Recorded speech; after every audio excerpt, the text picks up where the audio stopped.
واللہ ما طلعت شمس ولا غربت. یہ اللہ کا ذکر اتنا کریں کہ ذکر انسان کے اوپر غالب آ جائے، انسان اپنے آپ کو بھول جائے. چنانچہ بہیج بستامی رحمۃ اللہ کا ایک مرید تھا، خدمت کرتا تھا. حضرت روز اس سے نام پوچھتے تھے، تیرا نام کیا ہے؟ حضرت میرا نام فلاں ہے. پھر دوسرے دن پوچھتے، تیرا نام کیا ہے؟ میرا نام فلاں ہے.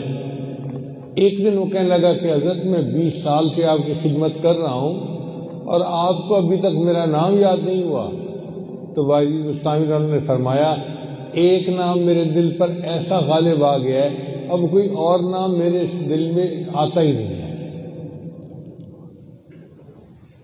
اور یہی چیز حضرت حاجی امداد مکی رحمۃ اللہ کے بارے میں ہے. وہ اپنے داماد سے جب بھی ملتے تو پوچھتے، ارے میاں آپ کا نام کیا ہے؟ حضرت میں آپ کا داماد ہوں اور میرا نام فلاں ہے. اچھا. پھر دوبارہ سامنے سے گزرتا، ارے میاں تم کون ہو؟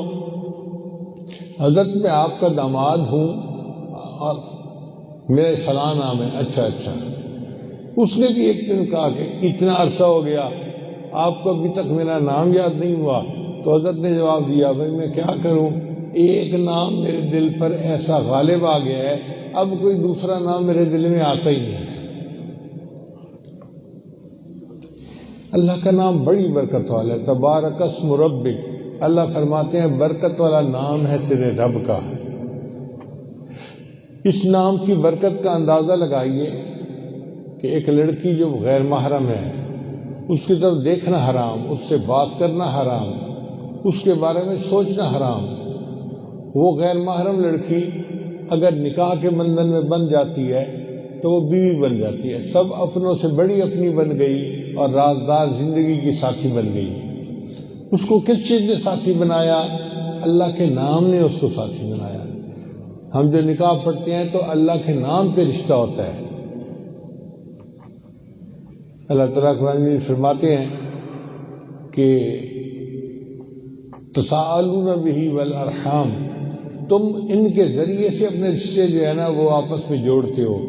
تو اللہ کا نام لیا گیا، ایسا رشتہ جڑا کہ وہ غیر محرم لڑکی محرم بن گئی، زندگی کی ساتھی کہلانے لگی.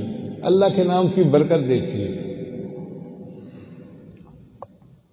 فقہا نے لکھا ہے کہ نبی اسلام نے فرمایا کہ جب کوئی کتا کسی برتن کو سونگھ لے تو اس کو 7 مرتبہ پانی سے دھوئیں اور 8ویں مرتبہ اس کو ریت کے ساتھ اچھی طرح صاف کریں.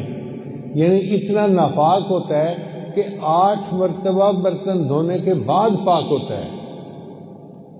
اس شکاری کتے کو اگر آپ چھوڑ دیں اللہ کا نام لے کر شکار کے اوپر، اور وہ خرگوش کو پکڑ کے لائے اور خرگوش اس کے منہ میں مر بھی جائے، تو حدیث پاک میں آتا ہے کہ اس گوشت کا کھانا بندے کے لیے جائز ہوتا ہے.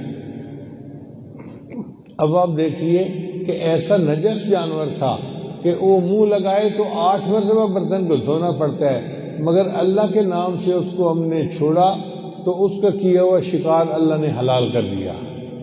اللہ کے نام کی برکت دیکھیے کتنی زیادہ ہے. اس لیے جانور جب ذبح ہوتا ہے تو بسم اللہ اللہ اکبر اس پر اللہ کا نام لیتے ہیں تو وہ حلال بن جاتا ہے، اور اگر ویسے اس کی جان نکل جائے تو وہی جانور حرام ہو جاتا ہے.